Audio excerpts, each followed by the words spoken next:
So there's a whole new way I think we encounter these states of consciousness. And tell me from your model, so there is a stages, right?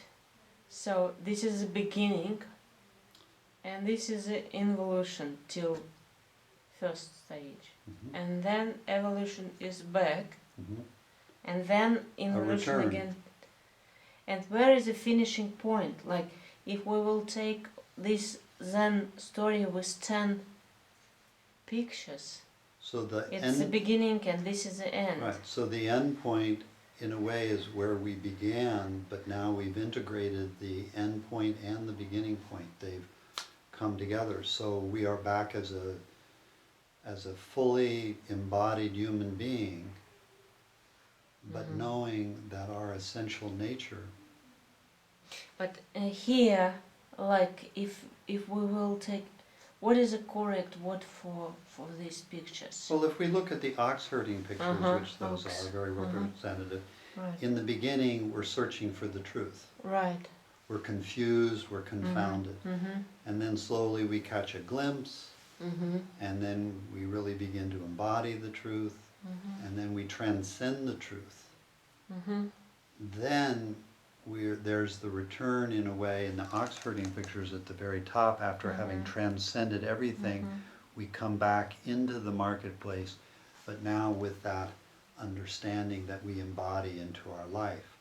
So the ox herding pictures, in a way, are linearly going that way. In the way that I'm explaining it, we start as the element of earth, very dense and solid and embodied. We come back up the map, we realize our true nature. This is the evolution. Yeah, and then we come back down, and we come back to being an embodied human being in physical form, but again with that realization of who we truly are and what everything is, impregnated with that perfume of non-duality. And where the enlightenment is here. The enlightenment is, in a way, when we step off the map and we realize our true nature. And then there is that return journey back into our body, back as a human being, fully functioning psychologically, where we may, in the evolutionary stage, we're in a way taking off our clothes. On the involution, we're putting them back on. But now we don't take those clothes to be who we are. In that first involution, when we're born, basically we're taking on clothes and we think that it's what we are, body, mind, senses, emotions, thoughts, and we get confused thinking that that's who we are. In that evolutionary, we shed all those identities and then we put them back on again. So I'll walk around with a body, with senses, with a mind and emotions, but I know they're just comings and goings. They're not who I ultimately am. So here with the oaks, this is the last stage. Right, in the marketplace. In the marketplace. So in a way, if you think of the ox herding pictures then as a circle, you'd come up and this last stage of transcendence is here, and these last two are representing the back return. I understand. And there is no first involution part. Well, that's what's the word I'm looking for? That is already accepted, that's already taken place. So the ox herding pictures start that first embodiment, evolution has already taken place, and now you've hit that crisis of searching. So this is a point of crisis, searching for the truth.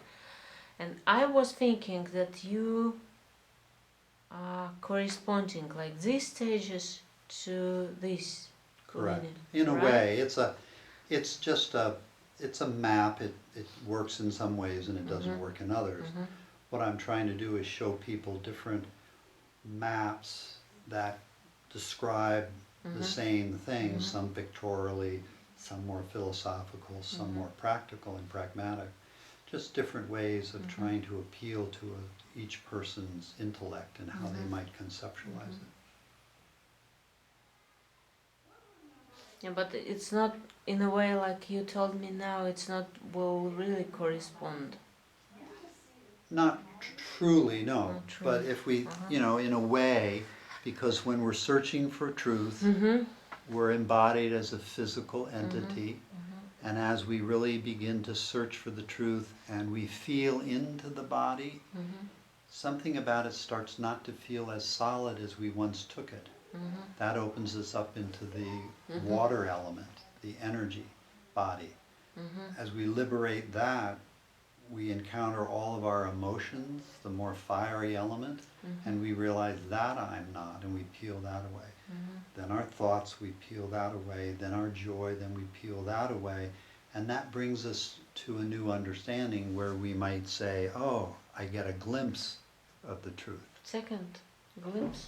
The second one is we find footprints. So we're catching a glimpse. Right.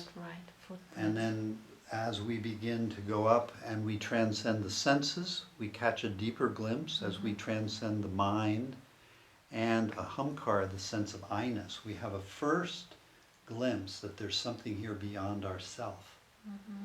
And that really puts us squarely on the path where we begin to not just catch a glimpse, but actually catch a hold of it, and we're riding the truth.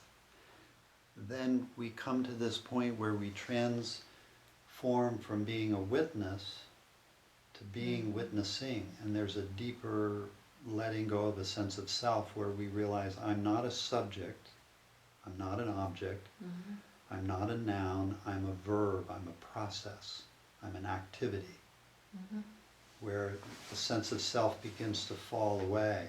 But what I see is there are layers to our sense of self. As we peel one of the grosser levels off of who we think we are, slowly the next level starts to come up and we see that, and that falls away.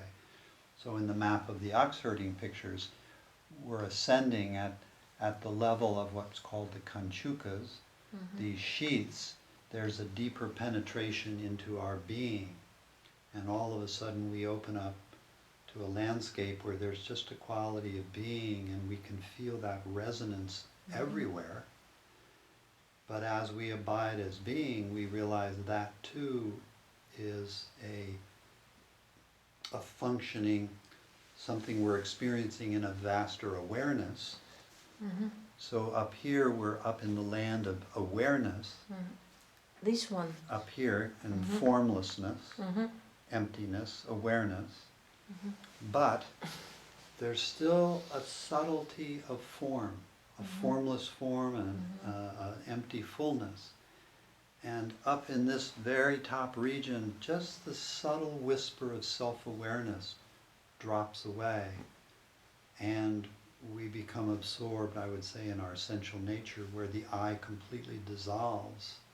And so there's no one there, we would say, registering it. A moment later, we begin to return, self-awareness begins to come back, the world inside and outside reappear, but we come back impregnated with that where we just were, our essential nature. And that we begin to carry down through in that involutionary stage, back down through our emotions, our thoughts, taking on in a way a sense of self, but it's pregnated with that deeper fragrance of what we truly are. Okay, and what's next? For example, if you embody it again, like you... If we embody all the way down, what's next? What's next? Chop wood, carry water, we go back to life as if nothing happened. For what? There is no for what. It is for what.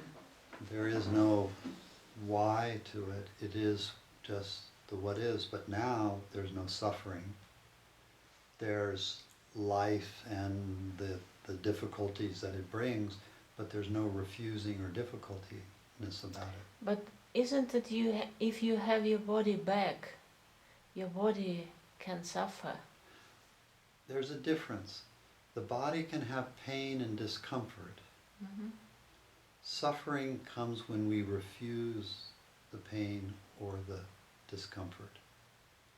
Suffering is a refusing of what is. If we're just with what is, there isn't any suffering. Mm-hmm.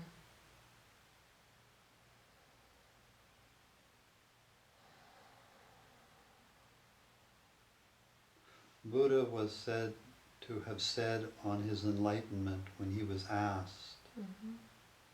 what is the difference now? He would say, now I welcome everything. Mm-hmm. I've accepted everything of what I am. Whereas before, there was still a bit of trying to change himself.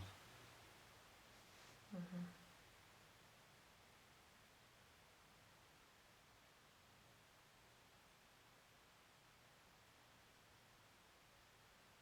Mm-hmm.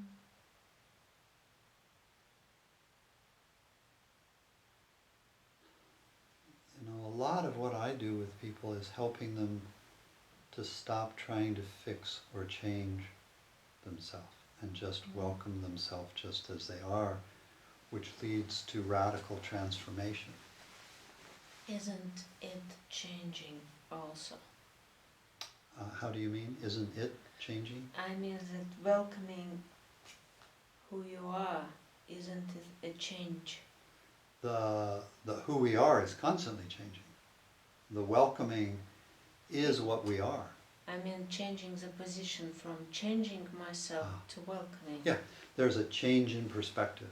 Perspective. Yeah. And to me, that's all enlightenment is. Mm-hmm. One moment you have one perspective, the next moment there's a shift in perspective that changes your whole way we see reality. In that way, it's very simple. Mm-hmm. So we haven't made an agreement about free will last time.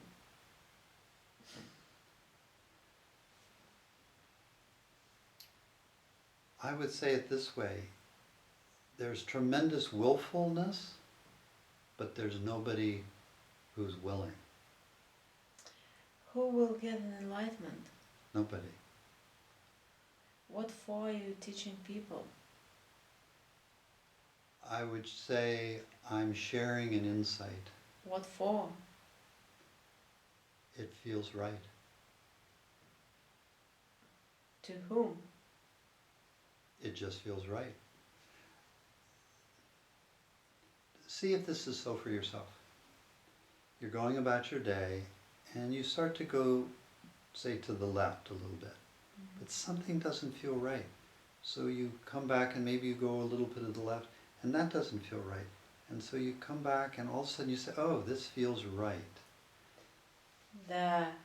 Now, we can say, why does it feel right? And the only thing you can truly say is, I don't know. It just feels right. Maybe I don't aware enough. So I'm saying I don't know.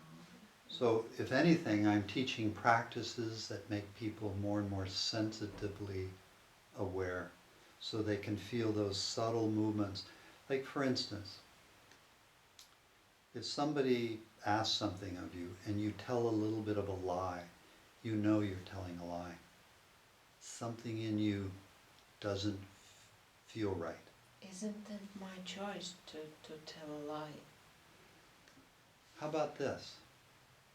99.999 of what's happening to you is outside your conscious awareness. Your cellular activity, your muscles, your molecules, the air around you, the atmosphere, the world around you, the universe, all that's acting on you. So when you go to do something, it is the sum of the entire universe acting on you, all of your cells and molecules, your genetic coding, your DNA, your family coding, your cultural coding, and whatever else that you've been encoded. Isn't it on a first stages, but then more I'm evolving, then more I taking on my conscious. The more you Control. evolve, the more you are realizing if I go left it doesn't feel right, if I go right it doesn't feel right, it just feels right to go. There's a willfulness in that. But what we're starting to see more and more is there's no self who's willing. You are not separate from the totality of the universe. It is the universe that is moving itself. The premise that you're operating off is I. There's a me that's separate from the universe. I can will something separate from the totality of the universe. I don't see how that's possible. You are an integral aspect of the entire universe. It's the entire universe that's moving. There is no separate I in this.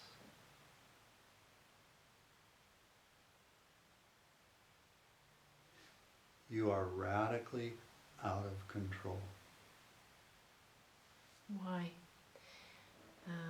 I'm controlling our talk now. Are you? Yes. Is it so? Are you sure? Of course. How so? And I think you too. So you see, I can stop it, take out and go but in any moment. I understand that. But take out the I. What for? Slow it down a little bit. What is it that, say, would make you reach over to stop it? Where does that thought come from?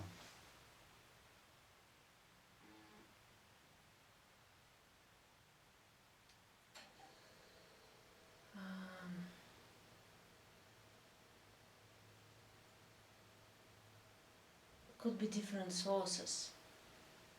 If we trace a thought back to its source, Mm-hmm. we'll always find ourselves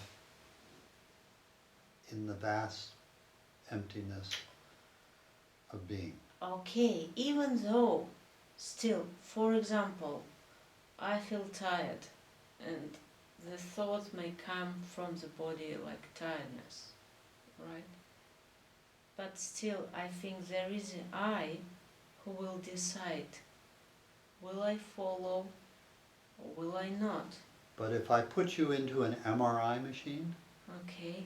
and I watch that process, what I see is tiredness is arising and it lights up a particular part of your brain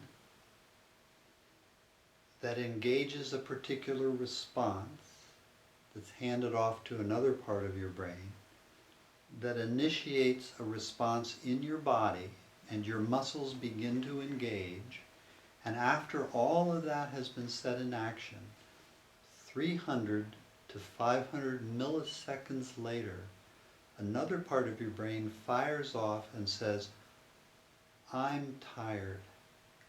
It's Gazzaniga, he's a researcher, has a beautiful statement. He says, the I thought always arrives late to the dinner table. The I thought is an afterthought. It's the initiation to do what you're doing has long been decided before your I comes in and says, I'm taking this action. In this case, you will tell that I go out from here, and then I will think that I gone out from here. Yep. But in my reflection, I can decide to go out and then to go out. And what I'm saying is, Not just right, but what I'm telling you is we put you into an MRI and we can actually see that the decision to leave has already been made before the I comes in and says, I'm going to do this. There's some action that's happening here that is way beyond by the personal whom? self. By whom it was made.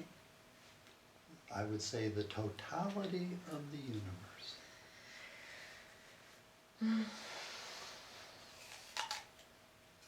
It disrupts our sense of self. That there's something here that takes ownership, but it's taking ownership of something that it doesn't own.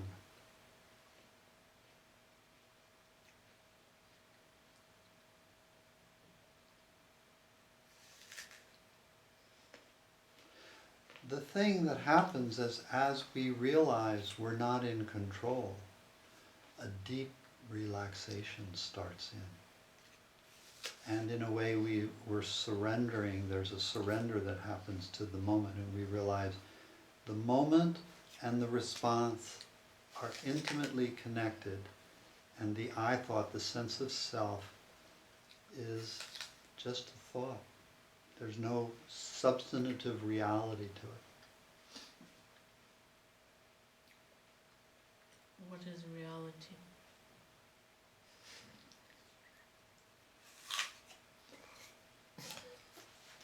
We might say a perception, a perceptual view. That's why enlightenment is just a shift of perception. It changes how we view the way things work. Again, perception, it's my perception, so I'm defining what I'm perception. What will be. I would never quibble that there is a perception that is unique to you. This is psychology just saying that all the time. Right. That everyone is just changing the perception in order of his own consciousness. Mm-hmm. Isn't it so? Yeah. And that perception that you have is arising in your awareness. You are putting the argumentation as a materialistic people. Everything depends of matter, and the consciousness is just product of higher brain activity, MRI and all these things. Aren't you? To me, all we have to do is go out at night, lie down on the ground, and look up. And to be struck with such awe and wonder at the magnificence of this. To recognize there's something infinitely here beyond our imagination as a small, limited self. You see, in your point, someone will move me laying down, but I can't do that because there is no me. Ultimately, there isn't a me. And there is. See, that's the beauty. There is and there isn't. There's a beautiful expression here of life. And there's a beautiful expression of life here. And they appear unique. But when we get underneath and look more and more deeply, we can't find the place where you're separate from me.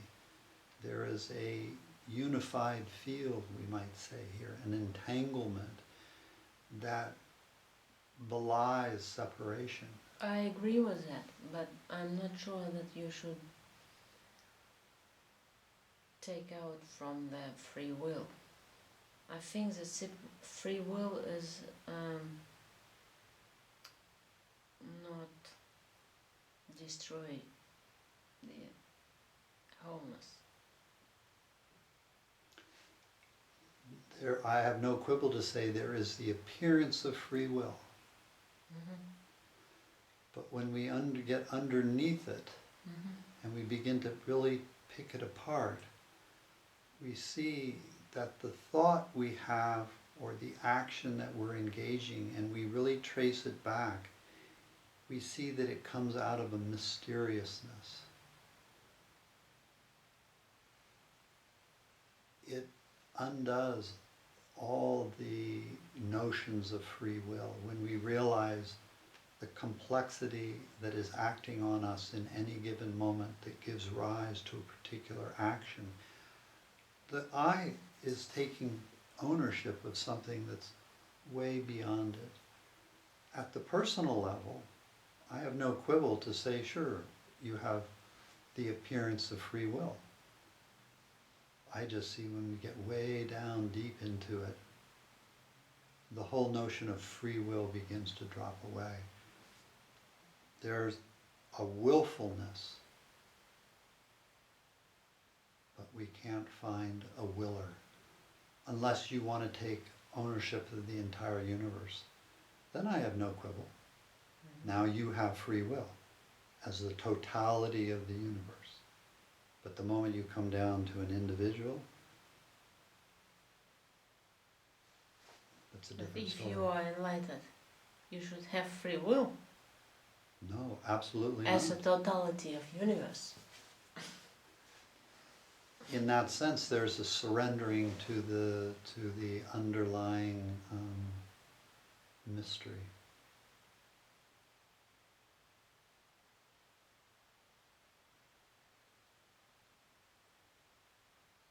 Okay. My free will.